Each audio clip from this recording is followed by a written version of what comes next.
Hello students, आज हम लोग पढ़ेंगे वर्कशॉप कैलकुलेशन एंड साइंस। जो फर्स्ट ईयर के लिए इलेक्ट्रीशियन ट्रेड हो या फिटर ट्रेड हो, सभी ट्रेडों के लिए कॉमन सब्जेक्ट बोला जाता है।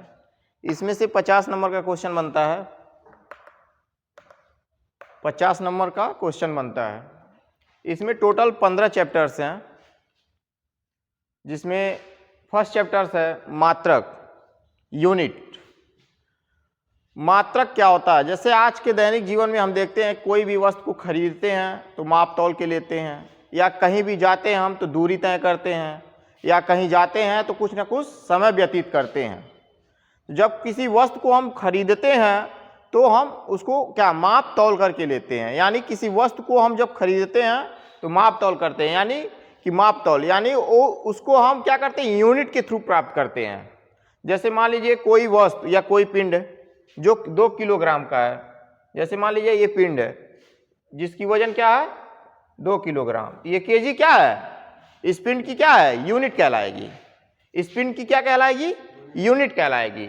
उसी तरह से मान लीजिए हम पॉइंट ए पर हैं और पॉइंट बी पे जाना है, पॉइंट ए पर हैं और पॉइंट बी पे जाना है। इस बीच की दूरी जो है मान लिया 2 किलोमीटर है। क्या है, 2 किलोमीटर।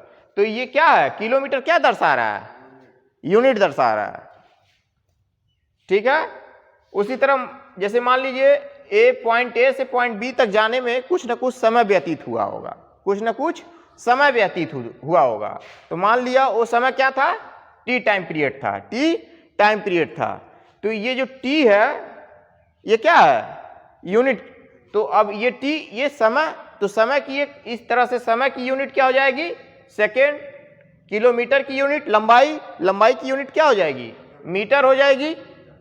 और किलोग्राम, इसकी यूनिट क्या हो जाएगी, किलोग्राम। यानी ये क्या है, पिंड है, ये मास मतलब इसका द्रव्यमान होगा, कुछ ना कुछ द्रव्यमान होगा। उस तरह से द्रव्यमान की यूनिट क्या हो जाएगी, किलोग्राम। इस तरह से हम कह देंगे कि दैनिक जीवन में किसी भी वस्तु को खरीदना हुआ, किसी भी वस्तु को खरीदे हम, क्रय या विक्रय किए, या एक जगह से दूसरे जगह को जाना हुआ, ठीक। तो एक जगह से दूसरे जगह जाते हैं तो उसमें कुछ ना कुछ समय व्यतीत होता है, तो उस तरह से समय का यूनिट सेकेंड हो जाएगा। और किलोमीटर का यूनिट, लंबाई की यूनिट क्या हो जाएगी, मीटर हो जाएगी। और पिंड का द्रव्यमान है तो द्रव्यमान का यूनिट क्या हो जाएगा, ये हो गया। तो फर्स्ट चैप्टर में हम यूनिट में ये 3 टाइप्स के यूनिट पढ़ेंगे हम। फर्स्ट होगा एमकेएस सिस्टम, इसमें सिस्टम में आएंगे 2 यूनिट, तो हम 2 पढ़ेंगे, मूल मात्रक और व्युत्पन्न मात्रक। क्या पढ़ेंगे, मूल मात्रक और व्युत्पन्न मात्रक। मूल मात्रक क्या होते हैं, मूल मात्रक वे मात्रक होते हैं जो अपने से सदैव प्राप्त होते हैं, मात्रकों से बने होते हैं, उसे हम मूल मात्रक कहते हैं। जैसे लंबाई, द्रव्यमान, समय, ये सब क्या है, मूल मात्रक के यूनिट।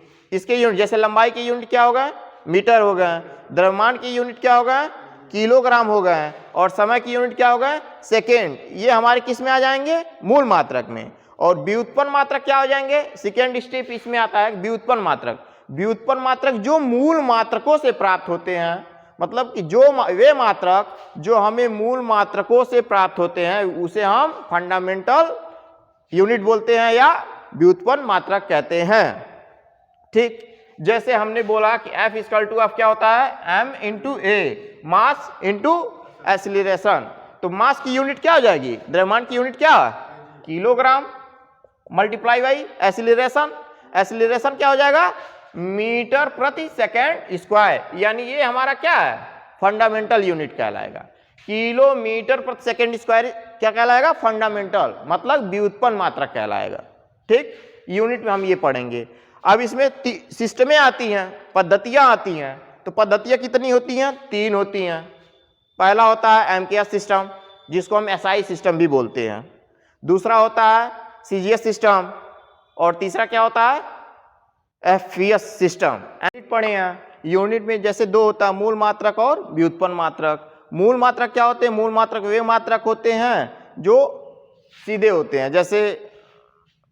जैसे मान लीजिए क्या, लंबाई, द्रव्यमान, समय, ये क्या है, मूल मात्रक होते हैं। और व्युत्पन्न मात्रक फंडामेंटल यूनिट क्या होता है कि जब दो मूल मात्रकों को आपस में मिलाएंगे तो व्युत्पन्न मात्रक मिलेगा, यानी फंडामेंटल यूनिट मिलेगा। ठीक है, तो हम क्या है, जैसे दो F equal to half ma, m क्या है द्रव्यमान और a क्या है त्वरण, मास मल्टीप्लिकेशन एक्सीलरेशन। तो मास की यूनिट क्या हो जाएगी, द्रव्यमान की यूनिट किलोग्राम, और त्वरण की यूनिट क्या हो जाएगी मीटर प्रति सेकेंड स्क्वायर। तो यानी ये पूरे को जब आपस में मिला देंगे तो फंडामेंटल यूनिट कहलाएगा। ठीक है, यानी कि force equal to half kilogram metre प्रति सेकेंड स्क्वायर।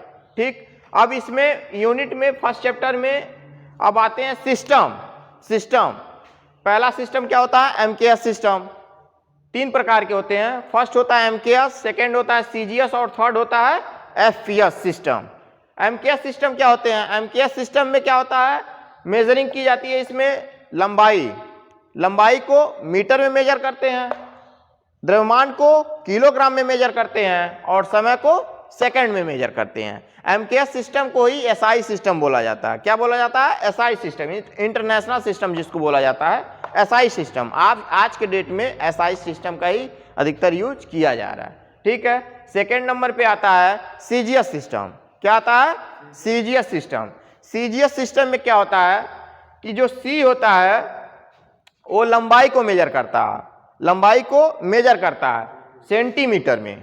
ठीक, और जो जी होता है वो किलोग्राम को मेजर करता है, द्रव्यमान को मेजर करता है किसमें, ग्राम में, द्रव्यमान को मेजर करता है किसमें, ग्राम में, और यस जो होता है वो टाइम पीरियड को मेजर करता है सेकंड में। ठीक, तो यस जो होता है सभी सिस्टमों में कॉमन होता है, तीनों सिस्टमों में एस जो होता है कॉमन होता है। मतलब कि एमकेएस हो, सीजीएस हो या एफपीएस हो, तीनों सिस्टम में जो होता है एस जो होता है कॉमन होता है सभी के लिए। जो समय की जो यूनिट होती है सेकंड होती है। थर्ड आता है एफपीएस सिस्टम। एफपीएस सिस्टम में क्या होता है, जो एफ होता है वो लंबाई को मेजर करता है, यानी लंबाई की यूनिट एफ क्या बताती है, फुट में बताती है, यानी लंबाई की यूनिट फुट हो जाती है, और जो आपका द्रव्यमान है मास है उसकी यूनिट थर्ड सिस्टम में क्या हो जाता है, पाउंड हो जाता है, और समय का सेकेंड होता है। यानी थर्ड सिस्टम जो बताती है एफपीएस सिस्टम, वो लंबाई को फुट में, द्रव्यमान को पाउंड में और समय को सेकेंड में मेजर करती है। ये तीन सिस्टमें होती हैं। और इसमें एक टॉपिक और पढ़ा जाता है फर्स्ट चैप्टर में, यूनिट में,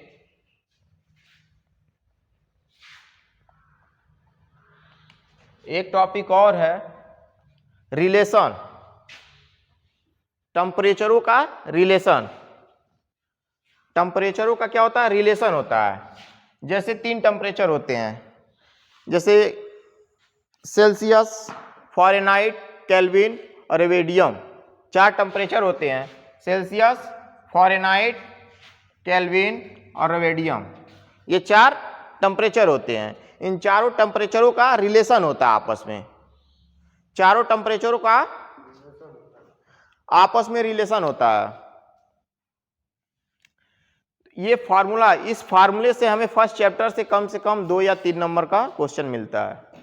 2 से 3 नंबर का क्वेश्चन हमें फर्स्ट चैप्टर से मिलता है, और ये फार्मूला इस फार्मूले से मिलेगा, C/5 equal to half F-32/9 equal to half K-273/5 equal to half R/4। ये हमारा फार्मूला है, टेम्परेचर के रिलेशन का ये फार्मूला है। इस फार्मूले से कम 2 या 3 नंबर का क्वेश्चन मिलेगा। यानी फर्स्ट चैप्टर से इस फार्मूले से 2 से 3 नंबर के क्वेश्चन बनेंगे। ये इंपॉर्टेंट फार्मूला होता है। C/5 equal to half F-32/9 equal to half K-272/5 equal to half R/4। ये फार्मूला होता है। इस फार्मूले पे चलिए 1-2 हम क्वेश्चंस देखते हैं। इस कभी बोलता है क्वेश्चन में, कभी बोलता है 35 डिग्री सेल्सियस को फ़ारेनहाइट में मान क्या होगा? क्वेश्चन है 35 डिग्री सेल्सियस को फ़ारेनहाइट में मान क्या होगा? तो हम क्या करेंगे, पुटअप करेंगे फार्मूले पे। फार्मूला मेरा क्या था? C/5 equal two of F minus 32/9 equal two of K minus 273/5 equal two of R/4। मेरा ये फार्मूला टेम्परेचर का रिलेशन का, ठीक। तो हमें क्या बोल रहा है, क्वेश्चन क्या दिया? 35 डिग्री सेल्सियस को फ़ारेनहाइट में मान क्या होगा, वैल्यू क्या होगी? फ़ारेनहाइट में वैल्यू पूछ रही है, तो हम पुटअप करेंगे फार्मूलास पे। क्या सी की वैल्यू क्या है? 35 डिग्री, यानी 35 divided 5 equal two of F minus 32/9 ये है। अब इसको क्या करेंगे, इसको हम एलिजेब्रिक फंक्शन से सॉल्व कर लेंगे। क्या करेंगे, 9 का मल्टीप्लाई किस में करेंगे? 35 में करेंगे, और F माइनस 32 में 5 का मल्टीप्लाई करेंगे। यहां से सीधे सीधे एक काम कर सकते हैं, डिवाइड चला जाएगा, 5 7 जा 35, और 9 का क्या करेंगे, 7 में मल्टीप्लाई करेंगे, तो 9 7 जा 63 is equal two of F minus 32/9 नहीं होगा, ये 9 का मल्टीप्लाई किए 7 में, तो 9 7 जा 63 equal two of F minus 32, ये पोर्शन बचा। अब क्या करेंगे, हमें फ़ारेनहाइट की वैल्यू चाहिए, तो F इक्वल टू ऑफ क्या हो जाएगा, 32 माइनस 32 और माइनस 63, ये होगी। यानी फ़ारेनहाइट की वैल्यू क्या हो जाएगी, F equal two of minus 32 और माइनस 63 क्या हो जाएगा, 3 और 2 5 और 6 3 9 माइनस 95, ये मेरी क्या हो जाएगी, फ़ारेनहाइट की वैल्यू हो जाएगी, ठीक। ये हमारी फ़ारेनहाइट की वैल्यू। इस टाइप से क्वेश्चन कम से कम 1 2 या 3 नंबर के पूछे जाएंगे। ये फर्स्ट चैप्टर था यूनिट में हम क्या पढ़ें, यूनिट क्या होता है, उसके बाद कितने टाइप्स होते हैं, 2 टाइप्स होते हैं, एक होता है मूल मात्रक होता है, दूसरा होता है व्युत्पन्न मात्रक। तो मूल मात्रक क्या होते हैं, मूल मात्रक वे मात्रक होते हैं जो अपने से सदैव होते हैं, मतलब जैसे लंबाई, द्रव्यमान, समय, ये मूल मात्रक हो गए। और व्युत्पन्न मात्रक क्या होते हैं, जो मूल मात्रकों के थ्रू प्राप्त होते हैं, व्युत्पन्न हो गए। उसके बाद हम क्या पढ़े हैं, सिस्टम में 3 पढ़े हैं, MKS system, FPS CGS system और FPS सिस्टम। उसके बाद टेम्परेचरों का रिलेशन पढ़ें, टेम्परेचरों के रिलेशन का फार्मूला ये है, इस फार्मूले में क्वेश्चन इस टाइप से ही पूछेंगे। कभी कभी क्या होगे, यहाँ पे 35 डिग्री सेल्सियस की जगह पे फ़ारेनहाइट की वैल्यू दे देगा, और वहाँ पे क्या पूछेगा, सेल्सियस की वैल्यू पूछेगी। कभी कभी क्या केल्विन की वैल्यू दे देगा और फ़ारेनहाइट की वैल्यू पूछेगी, ठीक। तो कुछ करना नहीं है, बस वैल्यू जो दी रहेगी पुटअप करेंगे फार्मूलाज में, और यहाँ से हम उसका आंसर निकालेंगे, ठीक है। ये हमारी थी फर्स्ट चैप्टर। काटिएगा वीडियो।